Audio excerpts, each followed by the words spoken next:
Bonsoir, bonsoir. Je pense que vous allez constater que nous avons un sérieux problème de réseau. Je prie à tous ceux qui étaient connectés, qui ont commencé à suivre cette vidéo-là. Je vous demande mes excuses parce que il est important que nous puissions parler de notre pays. Et il est important que nous, aujourd'hui, nous sommes arrivés à l'étape de la pédagogie. Je dis bien la pédagogie pour faire en sorte que le peuple congolais, partout où il se trouve, ceux qui sont à l'Hexagone, ceux qui sont au fin fond de nos départements puissent connaître réellement ce qui se passe et quels sont, euh, euh, euh, je dirais, qu'est-ce qui empêche qu'aujourd'hui que nous puissions aller de l'avant et lesquels qui en sont les responsables. Et donc m'adresser au peuple congolais ce soir, partout où vous êtes. Je vous salue, je vous aime bien. C'est la bouche des sans voix, Chris Belvi Dongigonga. Et je prie à tous ceux qui sont en ligne de pouvoir partager cette vidéo pour qu'elle ait assez, pour que tout le monde puisse accéder à cette vidéo. Et aujourd'hui, je vais parler je veux parler des, de ce que nous avons comme potentiel dans ce pays. À part le pétrole, aujourd'hui, vous allez constater que le Congolais parle beaucoup du pétrole, il ignore d'autres richesses que nous avons dans ce pays. Et je pense que vous allez constater pourquoi je m'insurge tout le temps qui a le système Denis Sassou Nguesso. Et vous allez constater pour quelles raisons je m'insurge. Et que tous les Congolais, partout où vous êtes, vous puissiez comprendre que le système Denis Sassou Nguesso, c'est ça le frein. C'est un frein contre, ça fait partie des freins qui empêchent notre pays de se développer. Voilà. Et donc, je vais vous présenter les richesses qui sont exploitées aujourd'hui au niveau de notre pays, dans certains départements que nous avons, auxquels nombre de Congolais ignorent. Voilà. Et donc, je veux commencer par vous présenter, vous spécifier d'où ces richesses-là viennent. Donc, comprendre que aujourd'hui, nous, les Congolais, je pourrais dire qu'un Congolais pouvait ne fût-ce qu'avoir des allocations sociales avec toutes ces richesses que nous avons dans ce pays. Et donc, moyennant même 100 000. Et donc, c'est honteux, je suis très remonté contre ce pouvoir qui a pris et ce pays en otage, qui fait... Voilà mes frères. Et donc, vous allez constater qu'il y a un problème de réseau. Je vais commencer par vous présenter cette... voilà, ceci, c'est le fer. Et donc, le fer aujourd'hui, nous connaissons tous qu'elle est exploitée au Congo et qu'il y a certaines entreprises qui transforment aujourd'hui le fer sur place au Congo. Mais vous allez constater que le fer se trouve dans deux départements, je dirais. Et dans certains départements, nous avons la Bouenza et le Poul. Voilà. Voilà. Et donc, vous allez constater, c'est le fer. Tout le monde sait avec quoi, voilà, la matière avec laquelle on fabrique le fer. Le fer que nous utilisons pour le béton et autres. Voilà. C'est avec ça. Et mes chers frères, c'est avec ça qu'on fabrique le fer. Et donc, nous avons encore ici devant vous, j'ai voilà, j'ai le malachite. Voilà, voilà, vous allez constater qu'il y a tellement d'interruptions parce que nous avons un très vilain réseau. On nous parle de la fibre optique, mais je ne sais pas, que sais-je, mais moi je pense que c'est une pipe optique parce que jusqu'au 21e siècle, le Congo peine. Voilà. Et donc là, vous êtes en train de voir cette pierre, vous allez constater, voilà, c'est le malachite. C'est avec ça qu'on fabrique les cartes mères des appareils, des téléphones et autres. Ah, bon, voilà. C'est avec ça qu'on fabrique des cartes mères de certains appareils que nous utilisons. Et cela se trouve dans le département de la Bouenza. Précisément, vous avez Fouati, la zone Fouati et autres. Et dans certains districts de la Bouenza, vous allez retrouver, et elle sert à fabriquer les cartes mères. Et elle est exploitée au Congo. Les gens, ça sort hors de ce pays. On se demande où part l'argent de ces pierres-là. Est-ce que cela entre-t-il dans le trésor public? Point d'interrogation. Ou ça part dans les poches de la famille Nguesso et amis et clans. Voilà. Et je vais passer au deuxième. Je vais passer au troisième plutôt. Au troisième. Voilà, voilà, voilà. Nous avons ici présent, ça c'est le cuivre. Ça c'est le cuivre qu'on exploite toujours dans le département de Wenza. Et donc, le cuivre, c'est avec qu'on fabrique les câbles électriques que nous utilisons avec certains appareils. On fabrique plein de trucs avec le cuivre. Ceux qui connaissent, ici au Congo, on en trouve. Voilà, voilà, vous êtes en train de suivre, suivez-moi attentivement. Et ici, nous avons l'azurite. Ça, c'est l'azurite. Mes chers frères, je vous en prie, partagez cette vidéo. Je vous en prie. 2021, c'est un moment décisif. Que tous les Congolais sachent que Denis Sassou Nguesso a pillé, est en train de piller. Lui, le système Denis Sassou Nguesso a pillé, je dis bien, le Congo. Voilà. Avec la complicité de certaines multinationales blancs, je dirais, de la France. Une complicité de la France. Voilà. Ça, c'est l'azurite. L'azurite, elle sert à fabriquer certaines pièces. Voilà. La coloration, il faudrait qu'il y ait, pour ceux qui en font l'électronique, on savent. Et donc, on fabrique aussi les médicaments, certains produits avec ça. Voilà. C'est l'azurite. Dean Lewis, je prie que vous puissiez partager cette vidéo-là. Voilà.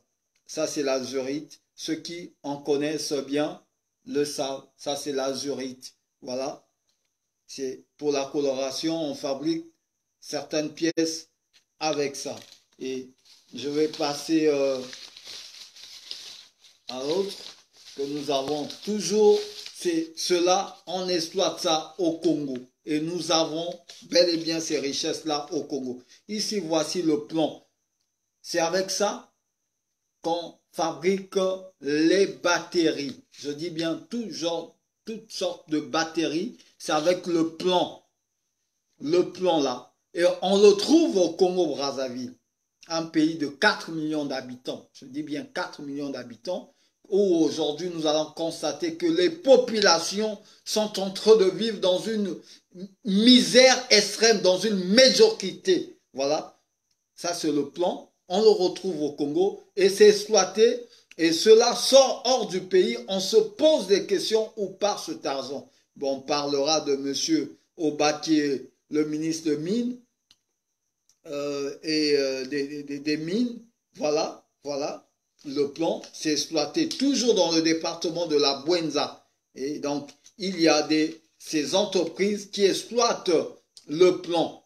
Et aujourd'hui les populations sont embrouillées avec le pétrole, on ne nous parle que du pétrole, on ne nous parle que du pétrole, que du pétrole. Mais sachez-le qu'il y a d'autres richesses qui sont exploitées ou auxquelles les familles de ceux qui sont au pouvoir se retrouvent et non le peuple qui manque tout, je dis bien tout. Voilà. Donc ça c'est le plan. Donc vous allez voir, c'est le plan. Ceux qui en connaissent, voilà. Voilà. Et ensuite, je vais terminer par la présentation. Ça, c'est le bronze. Ça, c'est le bronze. Ça, c'est le bronze. Le bronze, ceux qui connaissent le bronze, c'est avec ça qu'on fabrique les pièces de 25 francs et autres. Voilà. Ça, c'est le bronze. Voilà. Peuple congolais. Donc, toutes ces richesses que je suis en train de vous présenter sortent du sous-sol congolais. Et aujourd'hui, cela est exploité ici, dans notre pays. Il y a des entreprises qui exploitent cela, mais on se pose des questions. Les revenus de l'exploitation de ces pierres-là partent dans les poches de qui? Voilà. Ou d'un groupe. Un groupe de gens qui ont pris ce pays en otage. Vous allez m'excuser franchement pour l'heure, mais franchement, il était très important que je la fasse pour interpeller. Parce qu'aujourd'hui, je dirais, il faudrait une certaine pédagogie. Je dis même au milieu de la diaspora congolaise, il faut une pédagogie pour que les gens puissent comprendre que l'affaire du Congo-Brazzaville concerne tout le monde. Et personne n'est mis à l'écart, personne n'est épargné. Si certains pensent que le mutisme, moi je dirais le mutisme, pour moi je trouve que c'est un silence qui est complice. Ceux qui sont silencieux par rapport avec ce que les populations sont en train de vivre, ici présentement au Congo-Brazzaville, où je me trouve, je dirais tout ce monde-là sont complices, où certains se retrouvent avec ce clan qui a pris ce pays en otage. Mes chers frères, mes chers compatriotes, c'est triste, c'est déplorable. Je suis né en 80, les années 80. Aujourd'hui, je deviens père. Ceux qui ont suivi une vidéo que j'ai postée, j'ai un fils qui a aujourd'hui 10 ans. Ben, mes chers frères, mes chers aînés, vous qui êtes au pouvoir, je n'ai cité que ça. Nous avons l'or, nous avons l'uranium qui est exploité ici au Congo. Nous avons le pétrole, nous avons le bois. Nous avons beaucoup, je dis bien, tant de richesses dans ce pays. Avec une population de 4, je dirais, à peine de 4 millions d'habitants. Mais combien de générations ont-ils été sacrifiées par ce clan au pouvoir, le système Denis Sassou Nguesso, les politiciens véreux du Congo? Combien de générations? Mes chers frères, allons-nous assister? Allons-nous rester dans ce mutisme ou dans cette espèce d'aliénation où je me dis, je me pose des questions? Récemment, j'ai posté un truc, je dis aujourd'hui, tout homme qui acclame pour le PCT, c'est un mouton. Un mouton, je dis bien un mouton. Que tu aies un bac plus, je ne sais pas, 1000, tu es un mouton. Je le dis et je le réitère, ce sont mes propos. Tous ceux qui militent au sein du PCT aujourd'hui, qui sont complices de ce que les populations congolaises vivent et qui ne disent mot, ce sont des moutons. Je dis bien des moutons. Excusez-moi, excusez-moi, je vais être très dur avec vous. Un pays comme le nôtre, où nous avons les potentiels. Un pays qui fut un exemple parmi tant d'autres en Afrique. Aujourd'hui, nous sommes les derniers. Aujourd'hui, regardez comment est-ce que cette population vit. L'éducation a été relayée au dernier plan. L'économie non plus. Un pays dans lequel on ne sait ni le chiffre du taux de chômage du Congo. On ne sait pas. Demandez à ces ministres-là, demandez à monsieur, avec le respect, comme on dit chez nous les Bantous, il faut respecter les aînés. Monsieur le président Denis Sassou Nguesso, demandez-lui s'il a un chiffre exhaustif ou bien estimatif de du nombre des sans-emploi au Congo ou du nombre des chômeurs au Congo.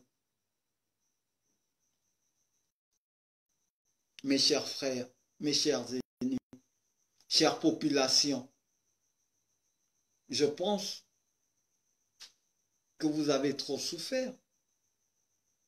Je pense que nous sommes en train de souffrir. On manque de tout. Les hôpitaux ne sont pas dans les bonnes conditions. Aujourd'hui, coronavirus est venu mettre à nu, je dis bien à nu, ce système qui ne fout absolument rien, qui n'a rien foutu en 40 ans au pouvoir d'accaparation de pouvoir et d'usurpation de pouvoir. Les hôpitaux, aujourd'hui, coronavirus, cette pandémie est venue mettre à nu un système que récemment, avant qu'on en parle du coronavirus, où je suis passé dans des hôpitaux pour vous présenter comment est-ce que les populations sont maltraitées, comment est-ce que les centres hospitaliers sont devenus des mouroirs, comme aujourd'hui on le présente, le CHU, le plus grand centre de ce pays. Mes chers frères, je pense que vous qui êtes un peu à un certain moment dans une espèce je sais pas, d'embrouillement, vous devez prendre de la hauteur et vous devez apprendre à voir, demander ne fût-ce qu'à Dieu de vous donner la sagesse, surtout au niveau de la diaspora, congolaise. Je vous aime tant, mais ne fût-ce que pensez à ceux qui sont sur place ici, regardez dans quelle espèce d'hécatombe que nous sommes en train de vivre au Congo-Brazzaville. Essayez de copier, ne fût-ce que ce qui se passe ailleurs, les diasporas des autres, comment est-ce qu'ils essaient de s'organiser, comment est-ce qu'ils se dépassent des égaux. L'affaire du Congo, mes chers frères, mes chers aînés, ça concerne tout le monde. C'est un bien que nous avons en commun. On ne peut pas laisser une frange, disons, 50, je sais pas, 100 personnes qui sont là, qui dominent sur des milliers de personnes. Aujourd'hui, on voit, la priorité de priorité, c'est l'armée. Et l'armée, c'est pour faire quoi? C'est pour martyriser le peuple. Pour l'assujettir. Mais alors que nous avons tout ça. Et nous avons des potentiels. Mais aujourd'hui, on ne devait pas être un pays surendetté. Un pays où on a bradé On a tout bradé. Mes chers frères, mes chers aînés, jusqu'à quand? Jusqu'à quand je me pose des questions? Jusqu'à quand je vois ce peuple, je parle? Tous les jours, je ne fais que parler dans les milieux publics. Tous les jours, je ne fais que faire une pédagogie où je suis en train de demander aux populations du Congo de se prendre en charge, de sortir du mutisme, de prendre des responsabilités.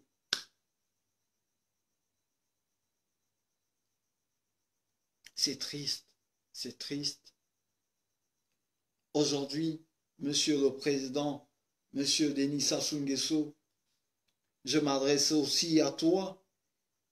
Oui, parce que vous êtes celui qui incarne ce système-là, ce système qui est en train de nuire les populations du Congo-Brazzaville en complicité, nous savons bien, la France-Afrique, auquel certains dirigeants européens se retrouvent derrière nos richesses qu'ils viennent piller ici. Et pendant ce temps, nous n'avons pas des bonnes écoles. Pendant ce temps, pas d'emploi. L'eau, n'en parlons pas. L'eau, quand on parle de l'eau potable au Congo, ça n'existe pas parce qu'il n'y a aucun ministre parmi vous, Monsieur le Président, vous n'avez jamais consommé l'eau du robinet. Et les populations sont en train de mourir à petit feu. Bientôt 2021 arrive et on va nous dire, on va nous présenter l'homme-providence. L'homme-providence. On dira, le travail ne doit pas s'arrêter. Je ne sais pas si c'est quel travail qui ne doit pas s'arrêter, et si c'est le travail d'assujettir qui ne doit pas s'arrêter, si c'est le travail de criminalité qui ne doit pas s'arrêter, si c'est le travail d'emprisonnement des concitoyens qui ne doit pas s'arrêter, de priver les concitoyens de leur liberté qui ne doit pas s'arrêter, si c'est le travail d'enfoncer les populations dans une misère extrême, dans la médiocrité, et des populations congolaises qui vivent aujourd'hui comme des mendiants qui ne doivent pas s'arrêter, si c'est pousser les populations à ne pas avoir des transports dignes, aujourd'hui vous allez constater que les populations sont en train de souffrir sur l'ensemble du territoire. Jusque se déplacer, c'est un calvaire. J'ai posté une vidéo en ligne, vous avez vu, où on dit le transport public s'élève, l'homologation le dit, c'est à 150 francs. Vous avez des courtes distances aujourd'hui. Une personne pour quitter le marché total, pour aller jusqu'à Masengo, pour aller jusqu'à Diri, Kintele, est obligé de payer pratiquement 1000 francs. Il y en a d'autres qui dépensent plus que ça. Pareil, vous avez vu, Total, Ndangalingolo, on vous demande 500 francs. On laisse faire parce que on sait que parmi eux, ceux qui sont à la tête de ce pays, tout ce monde-là sont rentrés dans les commerces les plus même où les citoyens lambda devaient se retrouver. Eux ici sont à l'intérieur, ils ont des taxis, bus, ils ont des taxis, ils ont des quasters, ils ont des bus de voyage et tout. Ils sont dans tous les secteurs, sauf rien. Ce sont eux qui pillent le trésor public. À l'université, n'en parlons plus. Les cours sont bâclés. Alors que dans un pays, la priorité des priorités, c'est l'éducation. Parce que pour développer un pays, pour qu'un pays soit un modèle, pris comme modèle ailleurs, l'éducation, c'est, excusez-moi, c'est une base. C'est ça le fondement de la construction d'une nation. C'est l'éducation, l'instruction. Parce que quand on a un peuple éduqué, ce peuple-là est capable de faire des grandes choses. Mais aujourd'hui, le Congolais devient vulgaire comme il n'y en a pas. Le Congolais a perdu, je dirais, excusez-moi si c'est toutes les facultés que les Congolais ont perdues, même ne fût-ce que pour revendiquer ce qui est de droit. Les personnes vous racontent des âneries, des bobards. Et à deux fois, je me pose des questions si réellement ceux-là, c'est des Congolais. Mes chers frères, mes chers aînés, vous qui êtes au pouvoir aujourd'hui, sachez-le que chaque chose a un temps. Sachez-le que chaque chose a un temps. Vous avez fait un temps. Oui, si on peut vous pardonner, mais quelque part, il faut reconnaître. Quelque part, il faut arrêter. Bien qu'on dit dans les us et coutumes bantoues, quand le vin est tiré, il faut le boire. Oui, oui. Mais sauf que vous êtes des récidivistes. Vous êtes des récidivistes. Aujourd'hui, regardez comment est-ce que le département du Poulier, où tout le temps je dis, souvent aux jeunes, quand on se retrouve entre, je dis, ce département-là, il faudrait qu'un jour, qu'on investisse assez d'argent, d'abord dans la formation, l'éducation, parce que nous avons, ça fait pratiquement 20 ans que 2 générations, je ne sais pas, je dirais plusieurs générations, des gens qui n'ont jamais connu le banc de l'école, ben, il faudrait les réinsérer dans la société, les intégrer. C'est pas aller faire les chants, oui, les chants, ben, la personne doit être mature. Parce que nous avons besoin de l'agroalimentaire, ben, il faudrait que les gens puissent être formés. Mais regardez dans ce département aujourd'hui. Vous avez causé du tort, vous avez sémé la criminalité. Ce département du Poul aujourd'hui, vous allez constater que ce département, c'est triste, c'est triste. Et je me pose des questions, l'armée fait quoi là? L'armée fait quoi? Assez des bataillons dans ce département, quel est leur rôle? Est-ce qu'il y a un champ de bataille là? On se bat avec qui dans ce département?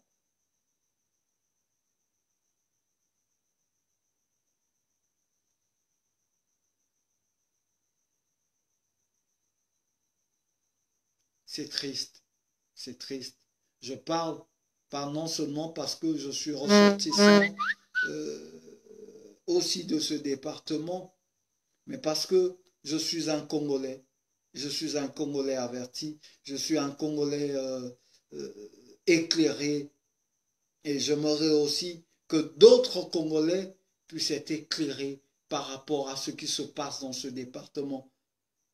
Même les fils, ceux qui sont de ce département, certaines familles ont fait de ce département leur fond de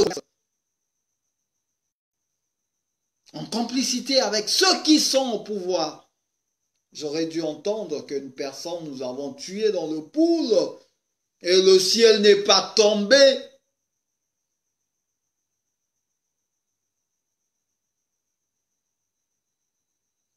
Donc, ce qui veut dire on continuera à tuer et rien ne va se faire. C'est des hommes, là, ils sont là, et ils ne vont jamais mourir.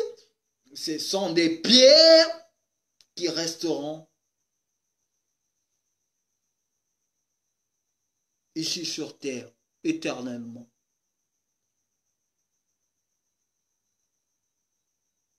Et ce qui est curieux, et ce qui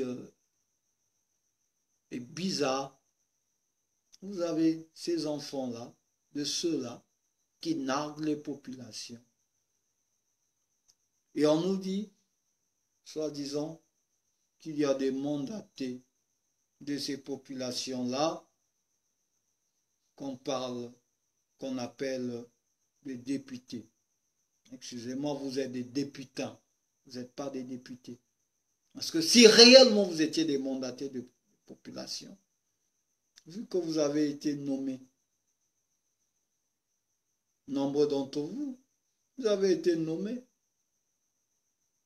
et vous ne travaillez pas pour ce peuple, vous travaillez pour un système, c'est pour vos ventres que vous êtes là.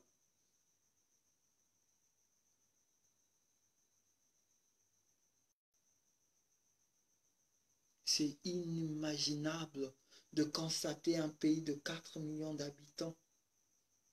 À peine. 4 millions d'habitants à peine. À un certain moment, je me pose des questions. J'ai ma tête qui enfle, qui a envie d'exploser. À un certain moment, je me dis, merde, dans quelle espèce d'hécatombe que je me trouve dans un pays où l'humain n'a plus de valeur, dans un pays où il y a le sens même je n'imagine, ça me revolte.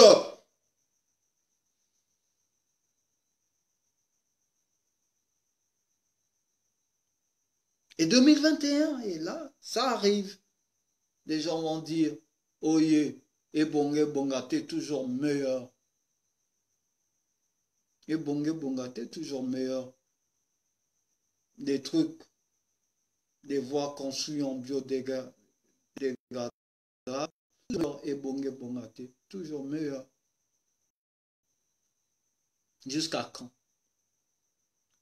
Et il y a des gens qui pensent que l'affaire de l'État, c'est sans des... On vient, on s'aventure. Oui, c'est une aventure. La gestion d'un État, c'est pas de l'aventure, mes chers pères. Vous êtes des pères de famille. La gestion d'un État, c'est pas de l'aventure. La politique que vous faites là, c'est pas la politique, ça. C'est une espèce de criminalité. Vous êtes des criminels, vous. Vous n'êtes pas des politiciens. Je dois vous le dire. Et je vous le dirai même en face. Vous n'êtes pas des politiciens, vous. Vous êtes des criminels.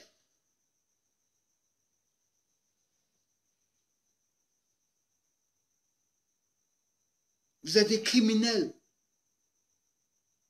Je me pose des questions si vous avez les cœurs d'homme. Non.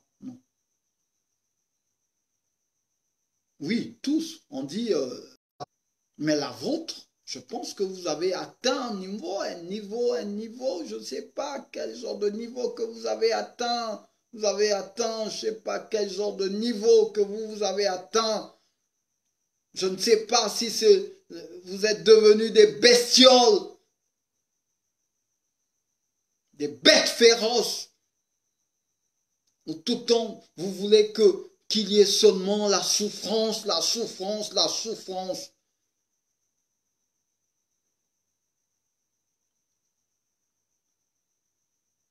Bana ya Congo, boza muka, bozo lala, bozo, je sais pas si boza nati ya kolota, ceux qui bozo mona makambo bato, population, obino moko bozo vivre. Tribalisme oyo, bukoti na kati na yango, na yebite soki, ezo mema bino wapi lufuta na yango. Lifuta ni oyo bozo vivre, bozo kufa lokola ba soso na kati ya l'hôpital. Bana na bino bazo tanga balamu te na toto, bazo sisa bakelasi, boza bamsu bozo sala bana ti 40 ans bozo leisa bana bozo bomba bana na kati ya mama pango la bino. Batata na ba mama. Mboka Congo eza mboka na biso nyonso. Eza te eza liboke moko ya bato. Oh, baleki bato nyonso. Moi, je le dis, chez moi, ça passe pas. Je le dis franchement. Préférable que vous marchez. Je le dis, même s'il y a 1000 lourds devant moi. Ma liberté, je la marchande pas. Et je ne vais jamais la marchander.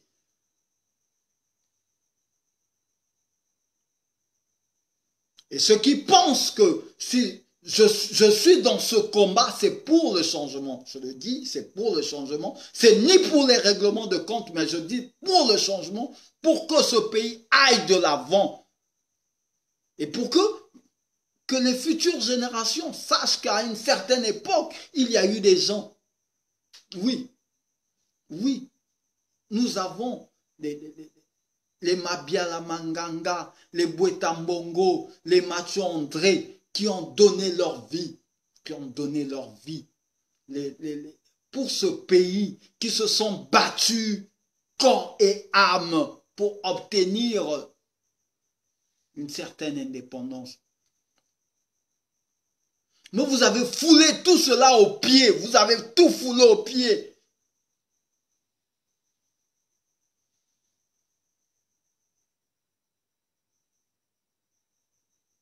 En pillant le pays. Un individu qui détient je ne sais pas combien de milliards, alors qu'on, ni son grand-père, on ne sait pas son grand-père était qui. Je l'ai toujours dit, hein, moi je l'ai toujours dit, je suis fier parce que je sais que je sors d'une grande famille. Ceux qui connaissent mon nom, je suis un Ndongi. Je suis une famille, je suis issu d'une grande famille de la Bwenza, une famille respectable. Voilà. Je suis issu d'une famille respectable. Et du côté maternel, on sait, je suis né descendant d'un cadre, d'un haut cadre de la SNE, disons. Voilà. Un grand cadre à cette époque-là. Voilà.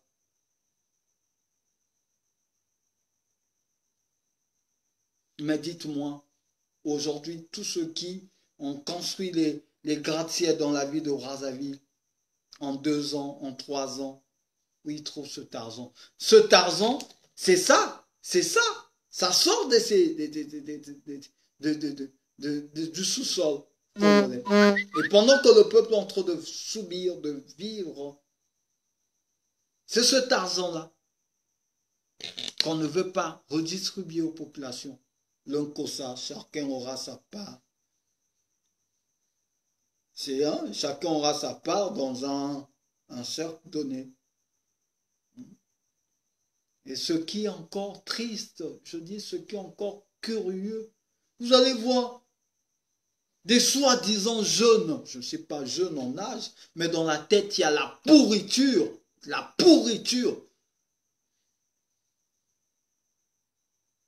qui sont là, en train d'accompagner des gens qui continuent à détruire, qui ont détruit et qui continuent à détruire ce pays.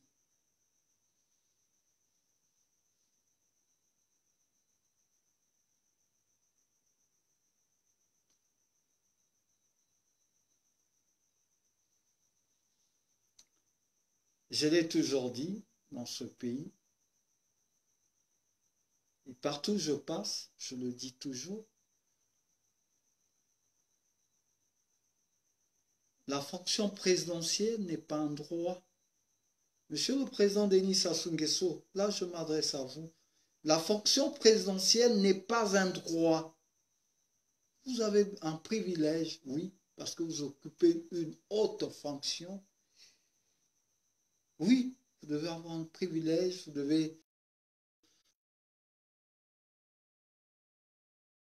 garder. Mais ce n'est pas un droit, monsieur le président. La fonction ministérielle, ce n'est pas un droit. De ministre, ce n'est pas un droit. Être général n'est pas un droit. Mais vous avez fait de ces fonctions des droits et qui sont devenues comme des professions. Tout parce qu'on veut Bokondi, comme dit un frère là, Bokondi Nanga. Bokondi Nanga. Bokondi. Quand tu veux, tu dis ceci, ben, il est contre mon pouvoir. Le pouvoir, ça appartient à qui? Ce pouvoir, c'est le peuple. On est au pouvoir pour servir. On est serviteur. On n'est pas au pouvoir pour se servir. Mais comme vous êtes responsable, vous occupez une fonction étatique, vous avez un niveau de vie qu'on doit vous mettre parce que vous occupez des fonctions étatiques. C'est évident. C'est tout à fait normal. Mais ne venez pas pour voler, voler, voler, voler, voler, voler, voler, voler. On nous parle des gros poissons, des mini-frétins, des machins, tout ça. Rien n'a été fait. Que des discours, que des discours, que des discours. Si c'était que avec des discours, je pense que le Congo serait plus qu'une Suisse. 2025, l'émergence. Je pose la question aux Congolais. Cette question-là, je la pose à tous ces jeunes qui sont au PCT, ces jeunes qui font la Talakou. Dites-moi, nous sommes en 2020. Nous sommes en 2020. Déjà, dites-moi un peu l'état de l'université Marion Ngouabi. Avant de parler de l'émergence, est-ce que l'éducation congolaise est-il au point? Vous qui êtes au PCT, là je m'adresse au premier secrétaire de, soit disons la force, je ne sais pas, montante, je ne sais pas qui, Berdané, je ne sais pas, Gavé. Je m'adresse à tous ces jeunes-là qui sont